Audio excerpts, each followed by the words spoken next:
Are you looking for some outdoor decor ideas that you can make with just things you already have around the house? Or something that you can make and sell for some extra money this spring? Well, stay tuned. Hi, my name is Leslie and welcome to Happy Tuesday, where we do crafts and DIY and home decor and more.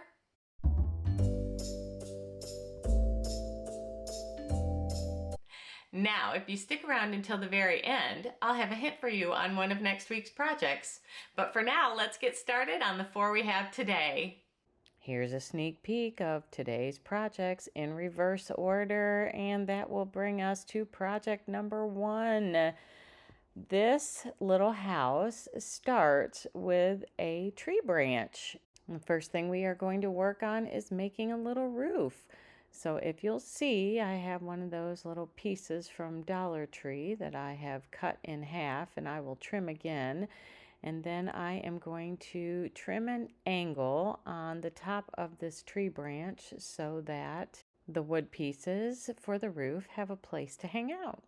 Now this is my technique for making new wood pieces look weathered. I first use antique wax and get a good stain cover, and then I take the color Sandstone by Waverly and I dry brush that on, and then I take the color Elephant by Waverly and I dry brush that on, and if you kind of rub it in together, then it gives that nice weathered look.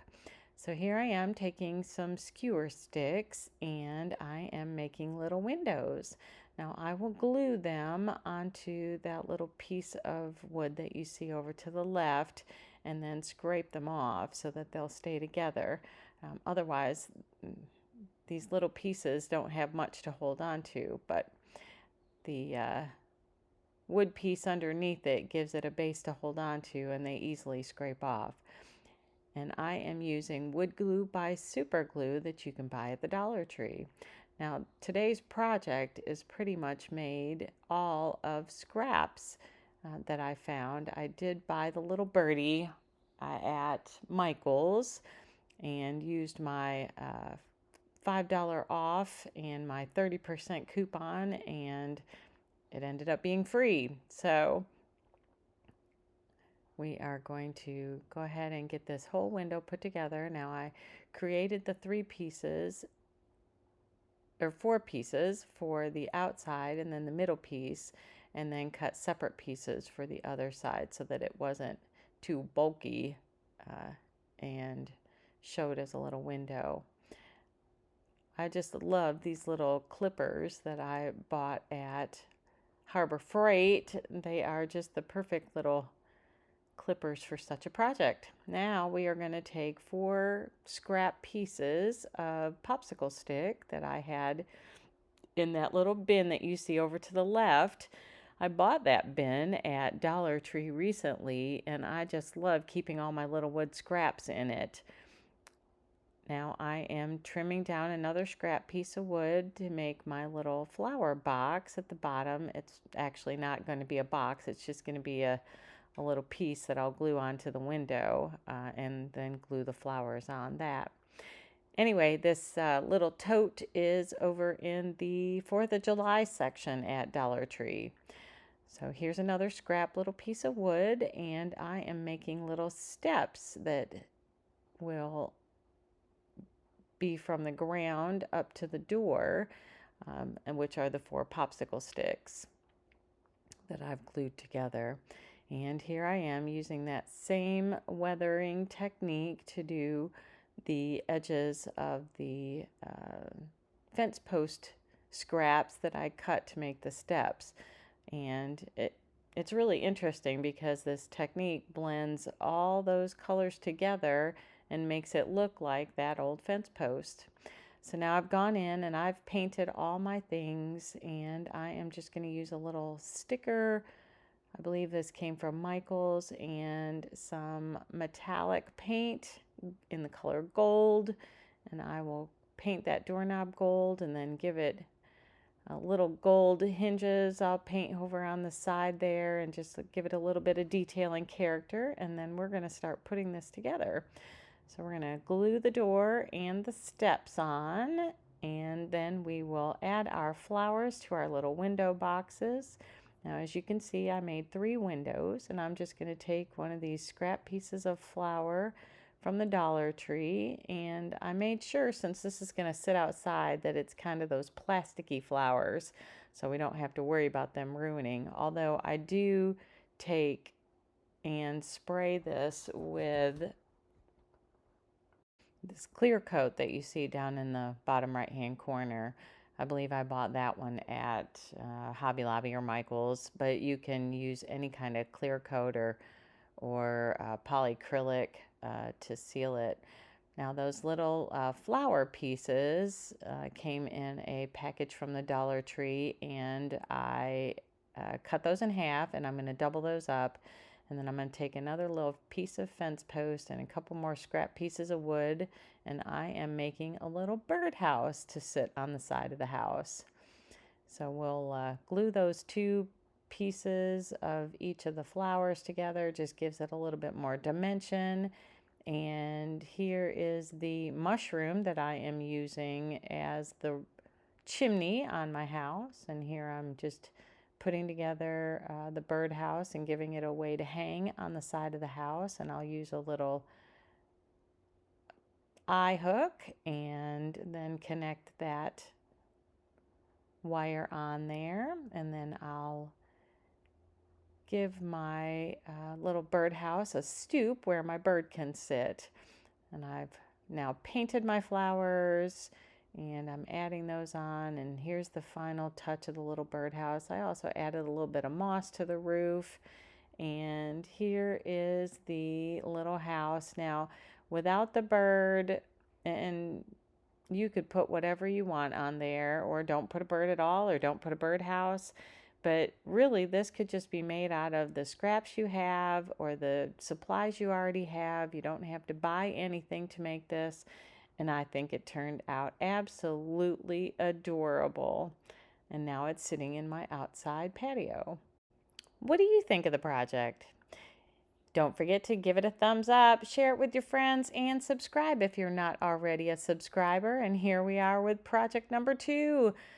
This is so simple. So I just started with a half a log piece that I found out in the wood pile, and I took the bark off, and then I sanded it down just to give it a smooth finish. Now, if I were actually going to sell this, then I'd probably have spent more time sanding it down.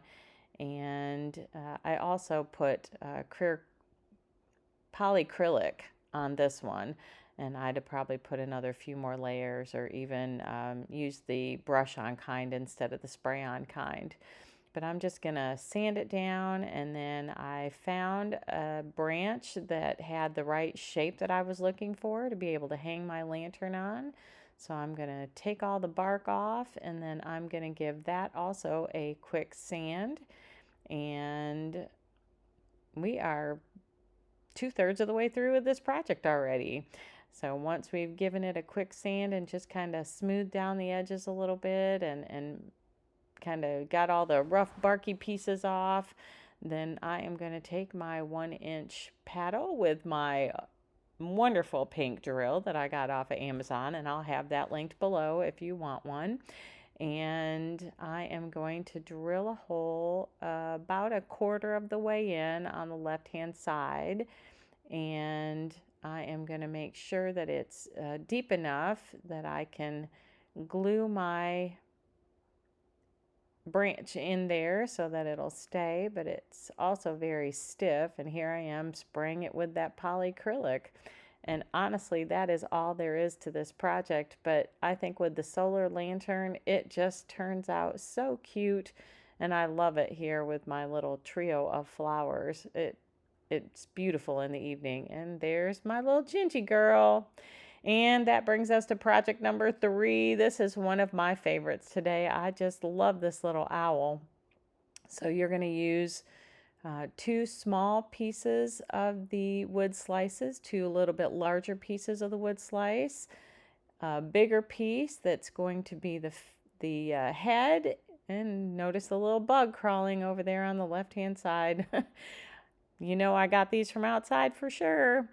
And I am going to take my wood glue and I am going to use my little nail brad gun and secure those eyeballs down, or actually the eye sockets. I don't know.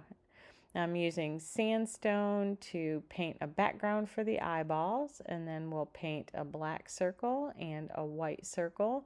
And I had to stop painting and set it aside because I was painting wet on wet and it wasn't coming through it like I wanted it to. Now, when you pick a head wood slice, you want to make sure that it's not too large or too small, that it fits your wood slices just perfectly. And once we've got both of those done, then we're going to put a little pupil on there, give it a little bit of character. Now I have a bag of these feathers and I just pulled out 4 black ones and gave them some sprinkle of, and there's that bug again, my goodness, sprinkle of white paint just to give those feathers some character. And I did polyacrylic these as well, the whole thing, because it does have paint on it and it will be sitting outside. So I just gave it a good dosing of some white paint, give those feathers some character, and then we will add those on to the side of the eyes as kind of feathers coming off of his head. Now the tree log, I guess, that I've got over there to the left, I ended up not using. But to cut my bark that I picked up from outside, I'm using some wire snips, and I am just being real careful because bark is very fragile. And you'll see as I first put it on this and I didn't like the way it looked. I thought it was a little bit, this log was a little bit too big for my owl, but here I am. I'm going to use glue. Now I used the wood glue by Super Glue for this whole video today because these are going to be sitting outside, and as you know, I live in Texas and Texas heat is not favorable to hot glue in the summertime. Now my little brad nailer, the nails didn't stay in the way I wanted them to, so I just grabbed some finishing nails and I am securing this together. The wood glue works great, but again, this is going to be sitting outside, so I wanted to make sure that it stayed together. And if you're going to be selling it, you want to make sure that it is nice and secure. So I nailed those pieces together, and now I'm cutting a piece of bark for the beak, and then I will glue that on and also give that a little nail to secure it so that it won't come off. And then we will move on to getting those eyeballs secured, and I'm also going to put a nail in those, and then I'll just cover it up with some black paint. This is ink by Waverly, and then you don't even see the nail, and it just gives it a nice clean finished look. Now this is the new branch that I am going to use, and it's a little bit shorter and a little bit thinner, and I found this little angled scrap piece that is going to help hold the head on, and I will give that a good brad nail to secure it to the top. And as I'm doing all that, I lose my little piece of bark on there, and so I'm going to use some wood glue and secure that little piece of bark back up on there. And once I've got that all settled, then we will put the wings on. Now in putting on the right wing, the nail went right through, didn't have any problems, kind of gave it a once through, to see where I wanted it on there. And as you can see, I already had nails in there from when I secured it to that other log. And I just tapped that down, and that was nice and secure. But when I went to put on the other piece, it fell apart, and I'm having to put it on in several different sections to make it look like the wing. Now I could have just gone and grabbed another piece of bark and started over again, but I decided that, nothing is perfect, and that's what gives it some character. And the right wing actually looks, once I'm all done with it, like it's kind of feathered out, and I just think the whole thing turned out adorable. But you know, not everything always works out perfectly all the time. So here we are, and there it starts to fall apart. So I'm trying to glue it on, and I'm finding that wood glue on bark, trying to glue it to bark, isn't working very well. But I do secure this with some additional nails, and because of the way it sits, you can't even tell. So if I were going to sell this, of course, I'd have just gone and cut another piece of bark. But here I am. I'm securing that head down with some wood glue. There's that bug again. And put the nail in there, and isn't he just so stinking adorable? Now, if you noticed, he's sitting on that welcome sign, and if you missed the welcome sign, that was in a couple of weeks ago's video, so I will link that below and you can go check that one out. But I just think he turned out so stinking adorable, and his wing just looks like he's a little ruffled, and that face just gets me every time. And that will bring us to project number 4. This is the last project for today, and this has got to be my favorite. Now, I couldn't find a little planter box to go inside of this, and so I grabbed one of these little shoe boxes from Dollar Tree, and I'm going to cut that down. And you're going to need fence posts for this, 2 at 10 inches, 2 at 13.5 inches, 2 at 12.5 inches, and 4 of the top of the fence post piece at 7 inches. And so we're just going to take some wood glue, and we are going to glue those together and then clamp them shut. This clamp I bought at Walmart. I believe it was $6.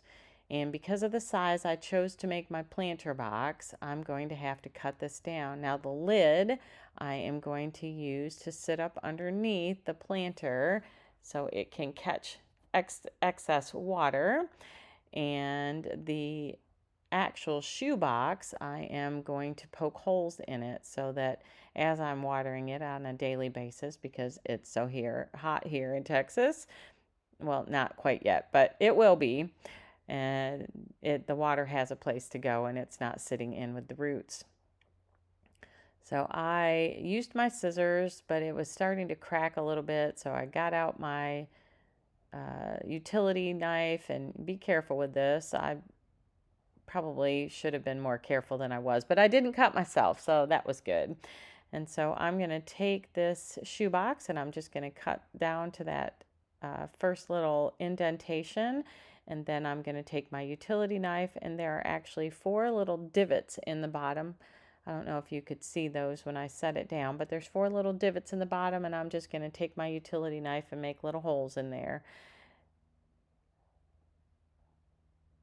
So here we are, and I just put the utility knife in. Now that bottom piece is all dry. I gave it overnight to dry, and we are going to put on the 4 pieces. Now they're going to sit on top of the box, so we will be using a brad nailer for this to secure all the pieces of the box part together, in addition to the wood glue.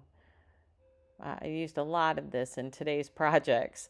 So I'm going to set that down, and then I'm going to grab my husband's brad nailer. It's a battery operated one, and we are going to brad nail the box to the sides, and then we are going to get the I guess those were the ends, and here are the sides, and we're going to get those pushed in there and get those nailed in, and then the box will be complete. And you see it's just the perfect size for my little shoe box. And then I used paint stir sticks. Now I bought this package, I want to say it was at Home Depot. It was like $1, $1.25, something like that. And so we're going to use several of those, and we're also going to use some more wood slices. Now in a minute I will take those fence post tops outside, and I will sand those down to the shape that I want. But I'm going to use the paint stir sticks, and I'm going to angle those off and cut those with my miter shears. If you don't have a pair, these are wonderful. and work with so much of little wood cuts. So I'll have that link down below too if you are interested. But I'm just going to angle those off so that it sits on the base of the windmill just perfectly. And we'll get all of those cut, and then I'm going to do my same weathering. So I'm going to start with that antique wax, and then I'll go back in with the sandstone chalk paint by Waverly. And I'm going to do both sides because it is going to be sitting outside. And here's the sandstone, and I'm just going to dry brush some of that on, and then I rub it in with my glove a little bit and kind of blend that, and then we will add that Elephant Gray by Waverly to finish off the weathering. And I think it works perfectly every time for me. I just love the way it blends with the already weathered fence post pieces. And so here we're going to kind of get everything organized and figure out how it's all going to lay on there. And then I will run outside and get those fence post tops sanded down. Real quick though, I'm going to go ahead and get the little edge pieces glued on there so all that can be getting stable and dry while I'm outside, and I will clip those. I use these clips a lot for projects that I bought at the Dollar Tree. So here's what I'm going to do is I'm going to take those edges at the top, and I rounded those off, and then I am going to sand off angled ends on each of the pieces so that it's wider at the top and thinner at the bottom, and then will fit on my wood round when I get ready to glue that all together. So we're gonna get that all sanded down. See, I just took my sander and hit the bottom edge and then kind of rounded a little bit and then worked my way up from there, only going really about halfway up with the angle. Now, instead of sanding all these pieces angled like that, I could have cut them either with my miter box or my husband's saw. And so I am going to use a thin wood slice on the bottom, and I'll glue my pieces, and then another wood slice on the top. And when I brad nail this together, I added a third wood slice onto the back just to give it more stability. And these clamps came from the hardware section at Dollar Tree, and they worked excellent to get this all nailed together. And then we will nail this piece onto the paint stir stick ladder, and then nail the whole box together. And once that's all done, now I did use 1.5-inch brad nails on this, and they were a little bit too long, so I took my little wire cutters and cut them down. Now this is amazing stuff. So I bought this little wood stuff, I guess, at, well, it's not wood, it's like a compost stuff at the Dollar Tree. It's called composting soil. And for that whole piece, it filled up this box rather nicely. And I used, I believe, 6 cups of water in total. There were no directions on it as to how much water. So I did about 2/3 of it, and I planted in my little flowers, and then I took the last third, and you can see it's in that water, and it's just expanding. And it was really rather cool. It definitely had a soily feel to it, and if you find this and you'd like to garden, pick some up. It was awesome. But here it is complete, and I just love it. And I think that this would be a great seller in the outdoor decor area. And it cost me $1.25 to make because I had that little shoebox. But if you have something else to use as a planter, it would cost you nothing. Leave me a comment below and let me know which one was your favorite today. Thank you so much for hanging out with me today. I really did enjoy our time together. Now, since you stuck around till the very end, here's your hint on one of next week's projects. You're going to need a terracotta pot and some bottoms. But until then, make it a great day and happy Tuesday!